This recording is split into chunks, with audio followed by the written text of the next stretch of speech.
Hello and welcome, I'm AD Blue and this is my speedrun of Kula World. If you're American you'll know this game as Roll Away, and if you're Japanese you'll know it as Kula Quest.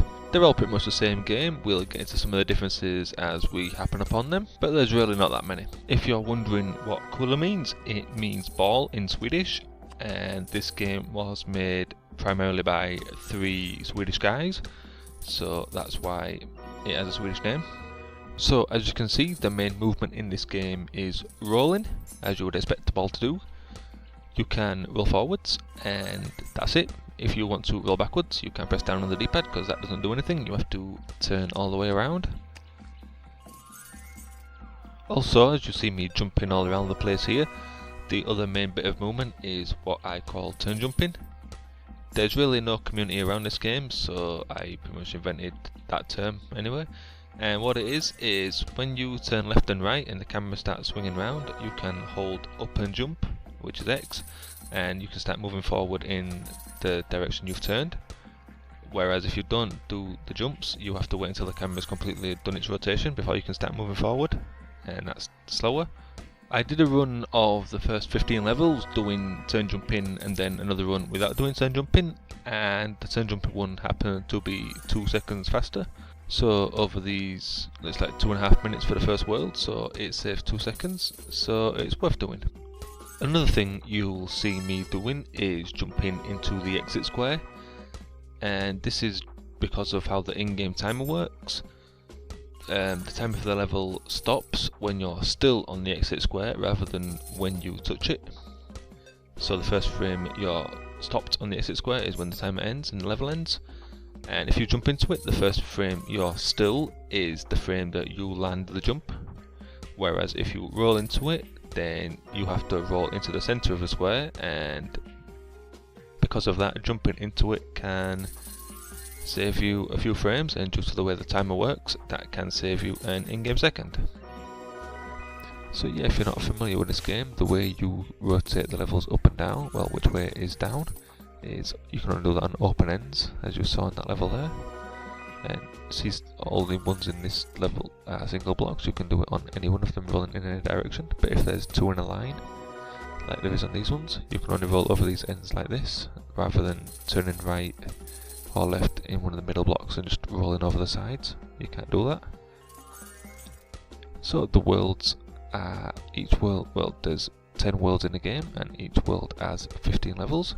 So if I do the maths, I can tell you that makes 157 levels that I go into, thanks to all the bonus levels and the hidden levels.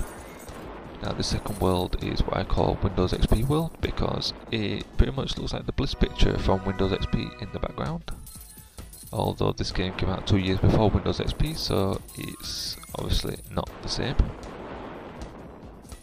So yeah, the other things you can see lying around the stage, they're mostly for points, which really serve no real purpose. The other thing you can see is, I'll get into that in a minute. Yeah, you can see in the bottom left corner there's keys, and in the bottom that's how many keys you have to collect to be able to exit the level. In this one there's obviously 1, and it can be up to 4. Oh, now in these levels here, it might look like it's faster to do this, like falling down back to the other side after collecting the key, but it's actually not. It's faster to roll all the way around like this, due to all the work you have to do rotating on the edges and turning around. So yeah, there's save prompts every 5 levels, as you just saw there, and that's the main danger of the speedrun, because usually you just mash X to move on to the next level, but whereas this is a save prompt, pressing X takes you to the save screen, so you have to press triangle, and that's the only time in the runs you have to press triangle. That's the only function that key has in the game. So yeah, in the bottom right hand corner there are fruits, and there's only 5, because for every 5 you collect, as we'll see here, you get taken to a bonus level. Now these are just for points, so there's really no need to stay in there and do anything, so I just choose restart level. And that previous level, that rolling down the top there, saves 3 seconds versus going underneath, and that's the fastest way to do that level, and that's pretty much the first run ender as well, because that timing is quite tight going on the top as opposed to underneath, where there's really no timing restrictions whatsoever. So yeah, these yellow buttons on the floor, they're called boost buttons. That's an official name. All the items, all the things in the world names are official from the manual, whereas turn jumping is just something I've made up. So yeah, they're called boost buttons and they push you forward 3 squares, whereas jumping just takes you forward 2 squares and obviously rolling is 1 square. Boost buttons can also push you up to the next vertical level, as we'll see in this level right here now. They can push up a level and 2 forward as opposed to just 3 forward. And yeah, that's the second world down.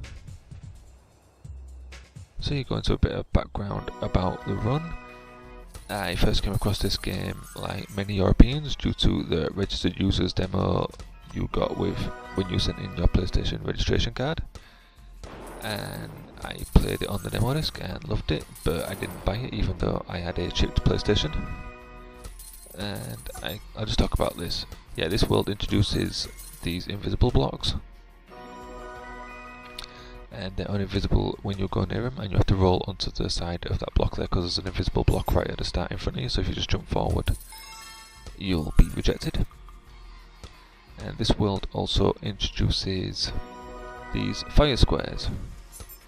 Now fire squares work by, when I find the notes. So the way fire works in this game is that there's a counter which counts up by 40 units every frame you're touching a fire square.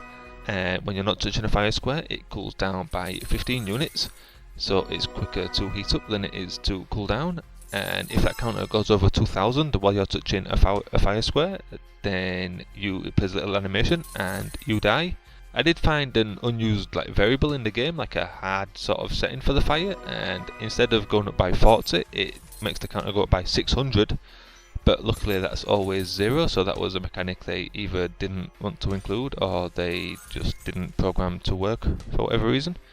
Yeah, this is the first level with what I call a risky time saver, and it's this here.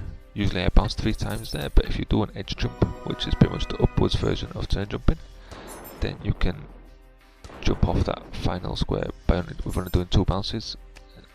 It's quite tight on the timing because if you stay on it, the fire square, for too long, you die. So you have it's about 5 frames of a window to jump off without dying. So yeah, back to the history of the run when I find the notes again. Yeah, so I played it ages ago and then I came back to it. I can't remember how I came back to it, but I came back to it and I tried completing it and I got stuck about level 100 or so. So I figured out, watched some walkthroughs on YouTube, figured out how to finish it. And then I thought, this will make a good intro to speedrunning.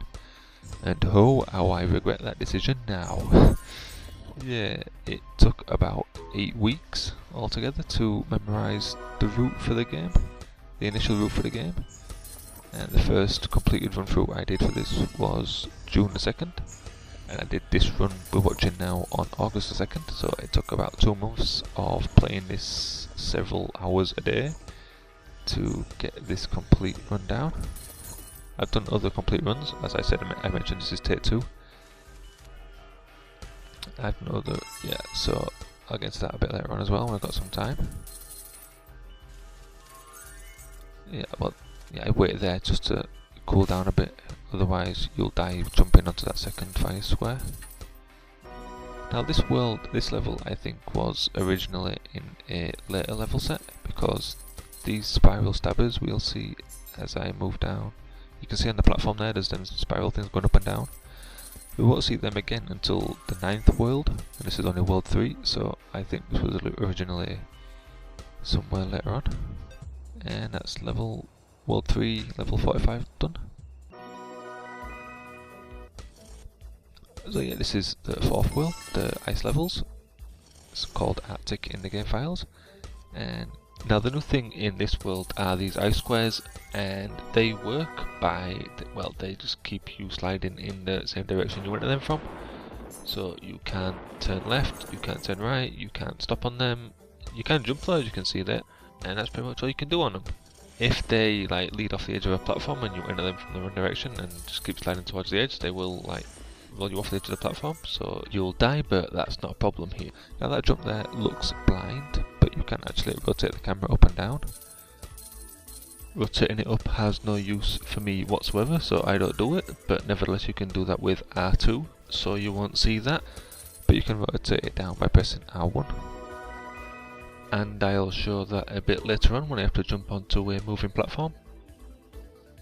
Now jumping down here for the keys can be a bit of a problem if you take off from the forward half of the square, and that's because these keys have a really short vertical hitbox, and if you take off from the forward half of the square you can miss them, and that's a reset because it takes too much time to then collect them again. And that's one of the easiest levels in the game there.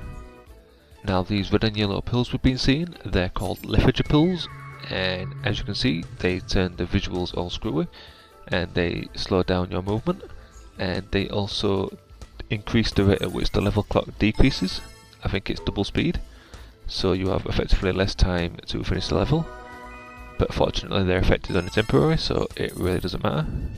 That's the only one in the run that's eaten intentionally. I think there's another one I eat later on that's a mistake, but that's the only one you should get intentionally. And yeah, some of these, most of these early levels, there's only really one route to complete them in. This isn't one of them. This went through a couple of iterations. I used to jump down the other side of this where those boost buttons are. And this is pretty much the easiest level in the game. It's 3 inputs. Hold up an X, let go of X, and then press X again, and then there we go. That's done. Now this is the second time we collect all 5 fruits. So we're going to go into another bonus level. Now you might think, why do I keep going into these bonus levels on these completely avoidable fruits? And that ties into why this is take 2 of the run. Now if you're not familiar with this game, there's 2 modes it has. There's arcade, which is this one, and there's also a time trial mode where the goal is to finish each level set in, well, each world in under a certain time period. Oh, this is a hidden level. Each world has 1 hidden level, and it's only unlocked after you collect all the keys in the level it's in. It's an invisible type exit, as you saw then. And there's only 1 per world, and that's the quickest way to finish that previous level, which is why I go into that one, and that's the only one I go into, so we won't see another one of those. So yeah, this is take 2 because time trials, you have to complete them within a certain time, and especially on hard, you have to collect the fruits to help you do that, because each fruit you collect takes 4 seconds off the time. Now, hang on, where's my notes? Yeah, so I initially submitted a 3951 run, and I did everything. I've done the notes, I did a commentary, I uploaded it and everything, and then I found out that this time trial specific mechanic isn't. When you collect the fruits in arcade mode, not only do they take you to bonus levels as we've seen, they don't do that in time trial mode. Yeah, so they take you to bonus levels, they also knock 4 seconds off the in-game time in arcade mode as well. So I found that out, and then only literally like yesterday I found another thread on the SDA forum which didn't turn up in searches for Kula World because they titled it Kula Quest. I didn't think to look for that. So that thread turned up where somebody had already found that, and if I'd have found it earlier then I could have saved some pain. So yeah, I just did read this run to aim for in-game time, which has to collect most of these fruits, which otherwise I would avoid, which I did avoid in the 3951. And that's the reason I'm collecting all these avoidable fruits. In the actual, if you go for like minimal amount of fruit collecting, you still have to collect 10 of them. There's 10 that are in the fast path, and there's 2 that you can just about dodge with perfect edge jumping. So there's 12 pretty much that you have to collect really. So the new mechanic in the 5th world, that's right, isn't it? Yeah, are these one-way squares. Now what these arrows do is that you can only exit them from the direction the arrow is pointing. Now you can't like jump over them or anything because they extend infinitely vertically. So if you try and jump over them from a direction they're not pointing, you get stopped dead in your tracks and you have to exit it from the direction they are pointing. Obviously if there's a platform above them, they don't extend into that, just the space above them. So this level is, I really hate this level. If I jump on it, then I usually do at least one extra bounce in place, and if I just roll on it, I usually do things like that, which is the first mistake in a run. Yeah, I usually do stuff like that and stop one square too early, and this one would be perfect up to then. That's the first mistake. World 5 also introduces another new mechanic, and these are transporters. And as you can see here, they take you to a different part of the level. Now there's only 2 in this level, so you can be forgiven for thinking that they work in pairs. They don't, they work in cycles. So you can have a transporter A taking you to transporter B, but then when you go to transporter B, that takes you to transporter C, and then when you get to transporter C, that takes you back to transporter A. That's not a problem on these 2 levels we've seen here, because they only have 2. But on this level coming up, there's a myriad of Kula transporters. And that's not the only route through there, but the other route is still 4 transporters, so it's not any slower. And this is the most uninspiring part of the game for me. They just made a really long invisible walkway for God knows what reason.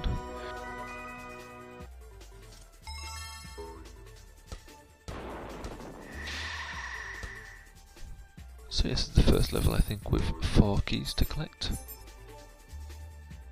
And this level, you can jump from that platform with the keys back down to the central platform, but then there's lethargy pools underneath. They're the ones that make the visuals all screwy and slow you down. There's those there, so it's not any faster to do it that way.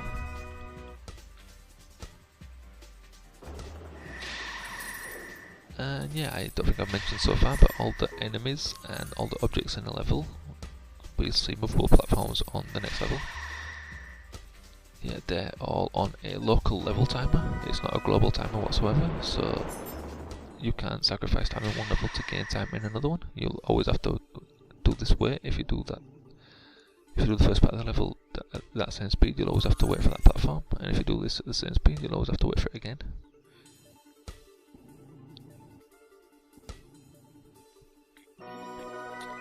You can't jump onto that moving platform straight away there. It starts moving before you do, so you have to wait for it to come back.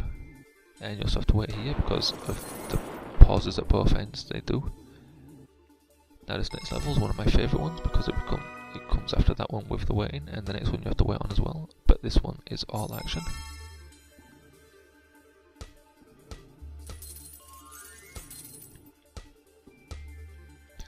Yeah, I like that level. Now this level has the second of what I call risky time savers, although this isn't as bad. It happens here with a key underneath this block. Now you can get stuck in that corner there. I don't know how it works, but sometimes the game just fails to register your input, so you can be holding right, but it'll be going, are you holding right? Sorry, not listening to that.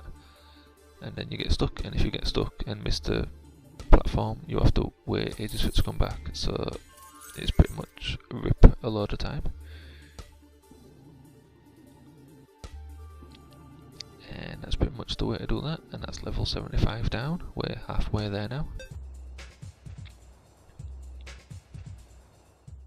Now this World 5 introduces 5, 6, I can't remember.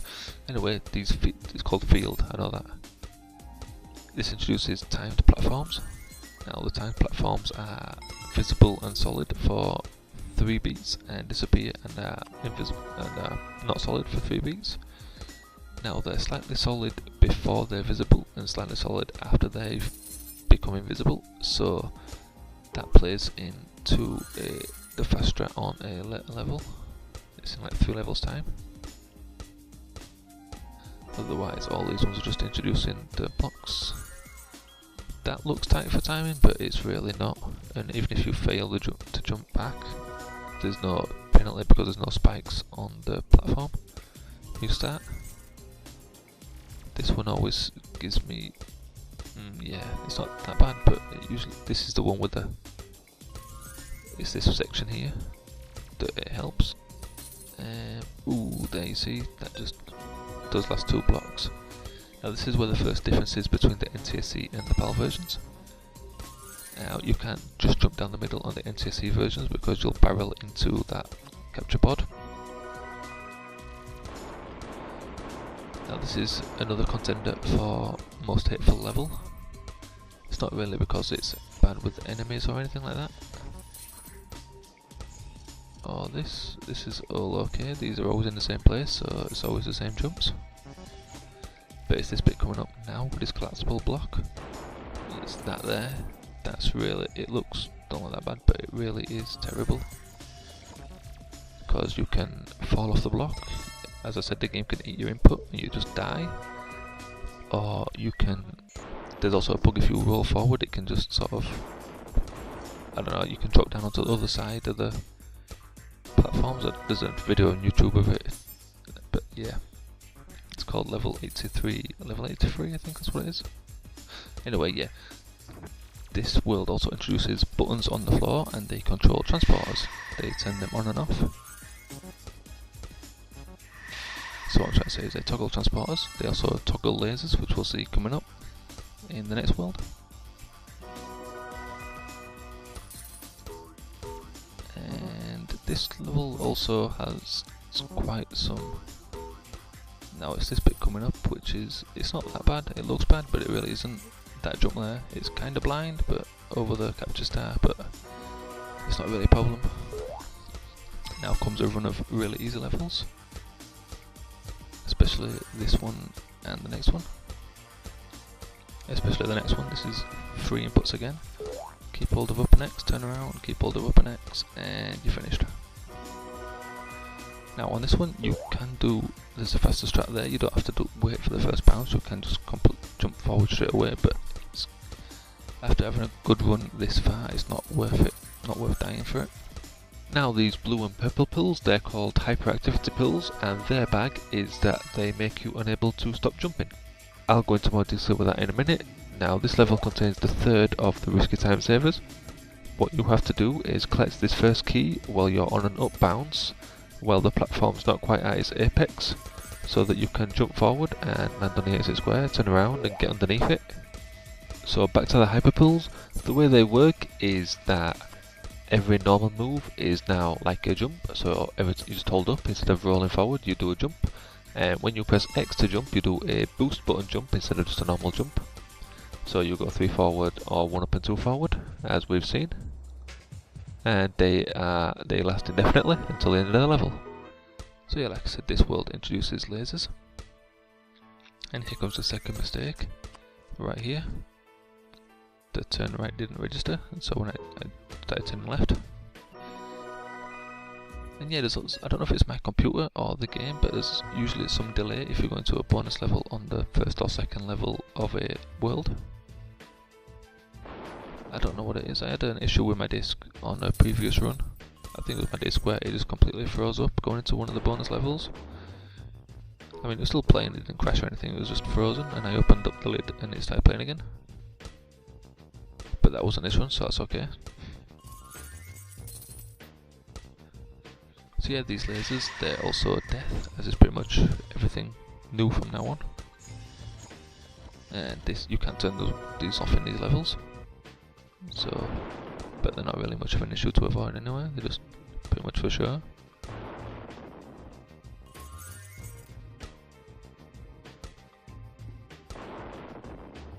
This level used to be a hateful one early on for a jump we'll see in a minute. Well, for all these types of jumps here, going to the middle one. Now the task can do that jump, collect the key and jump back onto the platform without doing this really long wait. But I tried for literally, I don't know, maybe about 2 hours, 2.5 hours to do that, and I didn't make it once, so I just assumed it's not possible to do in real time. But yeah, these jumps next to the lasers, they're kind of quite hairy. Obviously the more you do it, the more you get used to it, but it's still not as comfortable as I'd like it to be. This isn't quite the first frame you can jump there, you can collect that hourglass, but if you hit the wall then that's a death, so it's not really worth risking it. And this is another showcase for the hyper pills, just with some ice thrown in for extra difficulty. Now on this level, it's not worth jumping onto this because you don't need to touch the yellow button, but it's not really worth jumping over it and jumping back because those buttons on the floor have a really small hitbox. So if you don't get it, then the time you spend correcting and hitting it isn't worth the time you save from a turn jump, so it's really not worth it. Now this level, I think this is the first time I do a route that nobody else does. Everybody else used to go along the top of it, but I figured out this route and it's a lot quicker. Even the task doesn't do this, but the task is 100% task, so that collects all the fruits. Whereas this is just collecting the ones that aren't too far out of the way.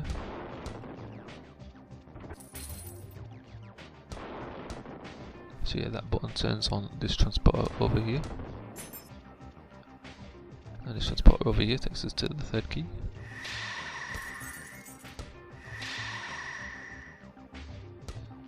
Now this level coming up.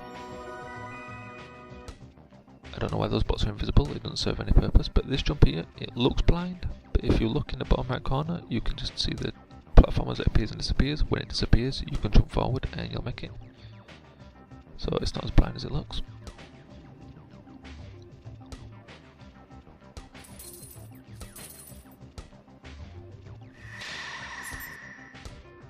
Now this route down here is not out of the way, it's just there, but if I collect it then I'll miss this cycle of the platform, and that wastes more than 4 seconds saved by the fruit, so I don't get it. So I mentioned pretty much everything else about the HUD apart from the scores. Now as you probably worked out, the top score is the level score so far, and the bottom one is the total score. Now the reason they're separate is because if you die, then the top score, the level score, gets subtracted from the total score, plus a penalty of 50 multiplied by the level number, and then if you go under 0 points, then that's game over. But that's not a problem here, and as long as you get past the first world, it really shouldn't be a problem ever for anybody, especially since you can save every 5 levels.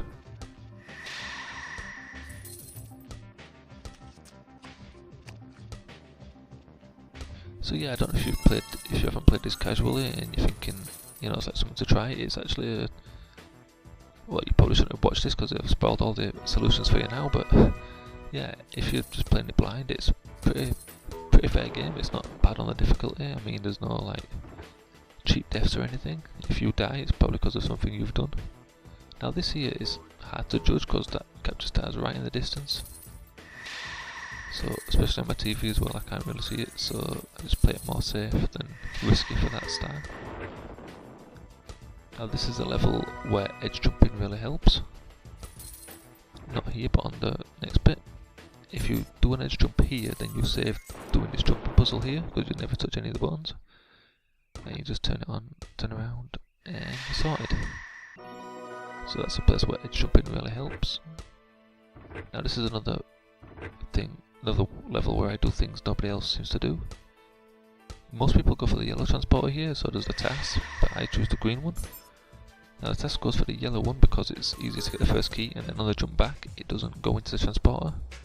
Whereas I choose the green one because I couldn't not get that jump to not go into the transporter. If you go to the transporter, then you have to bounce back. You have to bounce when you rematerialise on the other side to get back to there, and it's really wastes a lot of time, so I choose the green one so that you don't actually do that. Now this world introduces reverse invisible blocks. Now instead of being visible when you're on them, they're now invisible when you're on them and visible when you're not on them. Which is kind of a pain because it's hard to judge the jumping into the exits and stuff like that. Because you obviously need to know where 2 squares is before. Now this next level is haunted. I swear, this level produces so many inputs on collecting that first pill. Now you could be nowhere near pressing the X button, and for some reason sometimes when you collect it it'll just do a big jump, and that's a death, collecting that specific pill. Now I don't know why it's happened more than once, and I swear I've not been pressing X or been anywhere near it. I don't even do a turn jump. If you notice, I don't even do a turn jump out of the turn to get before I get the pill. So yeah, that level produces so many false inputs, it's unreal. But it seems to be just that level though, so I don't really know how it's happening. So yeah, this is pretty much where the difficulty starts to ramp up a bit now. The game starts throwing multiple obstacles at you at once, rather than just the one it introduced.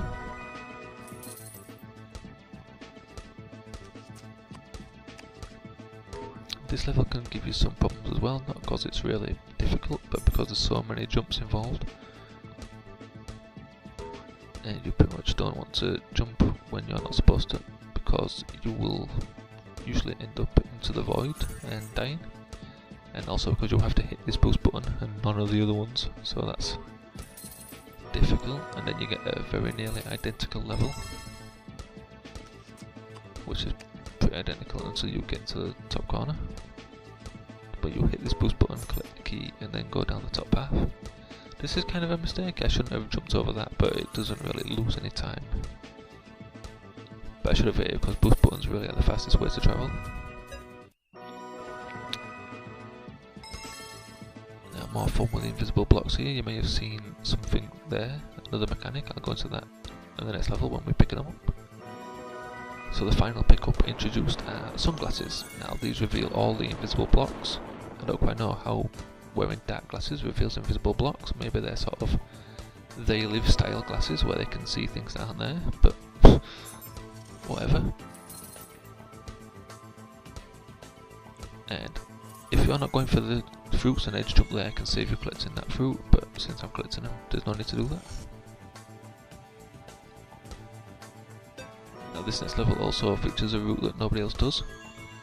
It's not really that much faster, but because of the way the in-game timer works, it saves enough frames to knock you under the boundary to save a second.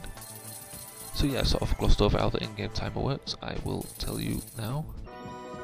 So the in-game timer works by counting all of the frames from the level flying to when you're still on the 86 square, as I mentioned earlier, and that includes the bit you can't move at the start, so each level takes at least 80 frames. And yeah, it counts all them up, and then when you touch the 86 square, it divides them by the frame rate of the game. So for PAL that's obviously 50, and for NTSC that's 60. So in this game they're equal in terms of speedrunning, there's no NTSC advantage as there usually is. And yeah, it does that because the number of seconds it took you to do the level. And any fractional parts get chopped off, so if it took you 20.5 seconds to do the level, that half a second gets thrown out the window. It doesn't count towards your time, it doesn't influence anything else, it just gets thrown out the window and your time for the level is 20. Then obviously all of those are accumulated for each level, and that's your final time for the game. Now I noticed the frame counter, there's no actual cap on it, so it's a 4-byte integer, so if you waited long enough then you could eventually overflow it, and then when you finish the level it would subtract from your in-game time rather than adding to it. The only problem is, since it is a 4-byte integer, it would take 2,147,483,647 frames, and at 58 frames per second, that would take 11,930 hours. And as we all know, that is 13 months. Yeah, that's not a strat I'm going to be trying anytime soon. Yeah, there's another difference between the NCC and PAL versions here. At least the TAS, it can jump onto the fire square instead of going to the safe square. It can just turn around and jump down without dying. These are the hell levels, so named because these are probably the most difficult ones. Now this is probably my signature level because it's a strat that nobody else does, and it's a strat that nobody else is stupid enough to do because it's really risky. And right here I wait and jump down and I collect the pill. That's a mistake, but anyway, landing on that platform, that is a completely blind jump, there's nothing to time it with, and best of all, it doesn't actually save any time due to the wait you have to do beforehand. So yeah, I don't know how I devised that. The normal thing to do is meant to jump back down the middle to the original platform and jump from the original platform to the other side, that other platform, but yeah, if I do it the conventional way, we can do it the completely risky for no extra benefit way. That's what I say. I take this level a bit slow because the previous run beforehand, like literally the run before, I got this far and I died on this level because I took it a bit too fast with all the fire squares, so I took that one a bit slower there.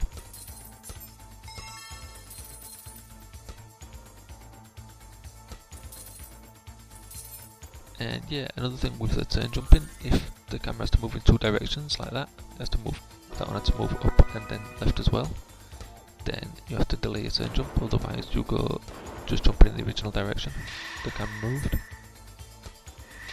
And yeah, that first jump in this level looks a bit risky. You can never die to that if you just jump forward. You'll always just get out of your way. Yeah, nobody else used to do that fall down there, everybody else used to take the transporter down. So that's another strat that I invented, I guess you could say. Now another difference between the NCSE and PAL versions is with the hourglasses. How they normally work is that they make the time elapsed in a level become the time you have remaining. So if you collect one right at the start of the level like there, it only gives you a single digit seconds to finish the leveling. Now in the NCSE versions you will get a buffer of 20 seconds for that. So if I'd have collected, so on NCSE, if I'd have collected that first hourglass there on the previous level, it did 24 seconds remaining rather than just 4. And it's for this reason that hourglasses are pretty deadly on the PAL version. So yeah, if you collect them, you're gonna pretty much have a bad time and probably die because you won't have enough time to finish the level. Unless you're really at the end of the level, or there's another one, another hourglass just there, near it.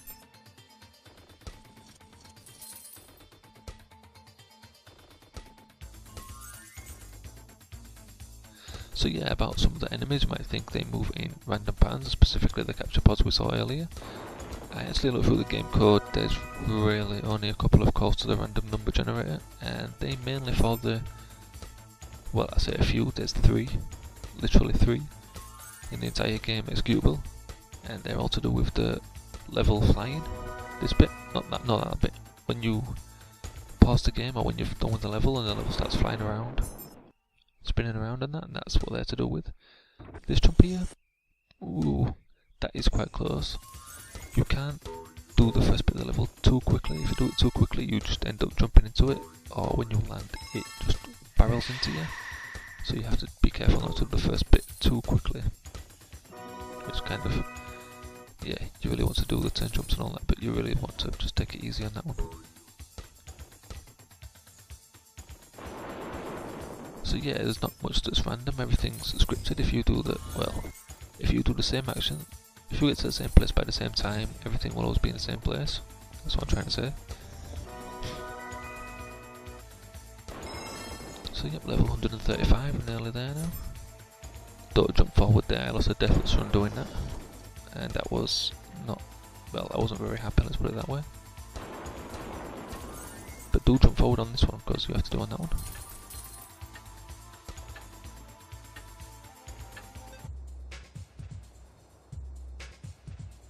Yeah, I think that's all the actual stuff about the game. Now this is the last level set. I lost a run as well on this level due to these buttons and their small hitboxes. This one specifically, the blue one. I somehow missed that doing exactly the same jumps. I don't know how I missed it, but somehow I did it, and that ended the run. Now you can't move forward too quickly off that collapsible blocks, because you can, even though they've like collapsed, you can still roll off the end of them somehow and like rotate the view. And if you do that, that's a death on this level, so you don't want to do that. This level also has an unavoidable fruit, that's that one. Even if you're not trying to collect them, you can't avoid that one, that's mandatory for it to complete the level. As we saw, some of the other ones are as well from earlier. Even though this is the last level set, and you'd be expecting the hardest levels towards the end of the game, these ones aren't really that difficult. I mean, not the first levels of it anyway. There's one coming up which is I won't swear, but that's pretty much that's the one that defines the run. Usually, if you're doing well up to here, that's the one that'll either make you or break you.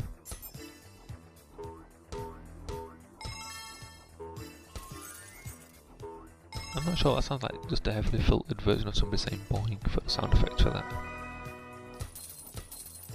I like this level as well. It's specifically because of the solution, which is do that. You don't have to do that anywhere else in the game, so it's nice that it's still throwing in new things after this point. Now this is the level I hate so much with a vengeance.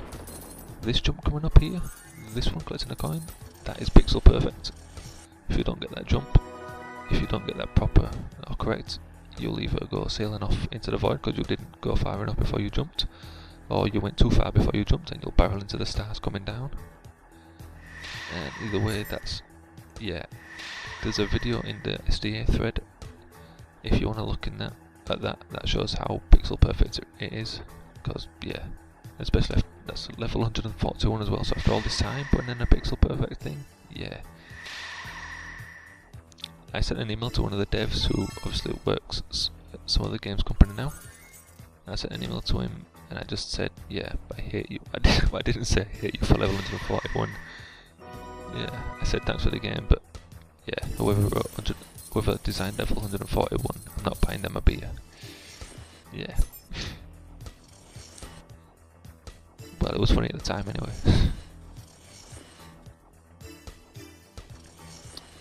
So yeah, that's the last time the game screws you over. There's one more part where platforming can screw you over. But apart from that, it should pretty much be not plain sailing, but any mistakes now are yours and not anything else. I suppose they're all yours, but you know, sometimes the game can screw you over, and if you do badly from now on, that's completely you screwing you over. Now you might see some graphical glitches here. That's not encoding errors, that's how it is in the game. It's always like that, so there's nothing you can do about it. If you get too close to the edge when you roll over it. Now this next level is where the platforming can screw you over. Level 145. Now the thing that screws you over is edge jumps. That one's not too bad. If you jump over the first button, then you don't have to bounce on the second one, because you need them to be on for this transporter. And yeah, if you hit the first one, then you have to hit the second one twice to turn it on again. It's this one here, this is the bugger. This boost button, you have to jump over that, and that's the fastest way to do that. If you're not expecting to hit the boost button and you stop holding forward, which if you do, because if you jump over it and hit it, if you jump over it and miss the boost button and you're holding forward, you'll roll onto a collapsible block and you'll die. If you're expecting to hit the boost button and if you're expecting to hit the boost button and holding up and jump and you don't get it and jump over it, then you die. So yeah, it's a pretty bad thing to happen, to put in. Well, it's not put in, I don't think they expected people to be doing edge jumps, but it's really not. It's not for the faint of heart, and it can obviously screw your run over, because it really costs a lot of time, because it's quite far into the level. And that's 147 down. And what a fantastic time to put an auto scroller in. Or at least this is as close as this game gets to an auto scroller. All these ice blocks. I think I mentioned it before, that it forces you to go in one direction, so you can't turn left or right, you can only jump. And they're all not too bad apart from this one, that sort of surprises you a bit. But otherwise, you just get up here, turn right and roll forward. And go down here, jump twice, and then you roll on the way back down. Now this jump here, jumping onto the lower part of the platform, that saves a lot of time, because you only have to do 3 rotations of the structure rather than 7 if you jump onto the inner one. That's 148 down, this is 149. This also has a problem with the small hitbox of the buttons, so you'll see me roll onto this more than I have to do, and so I ensure that I hit it. Otherwise, if I just stay on the end, I can miss the button, and then that's a lot of time wasted.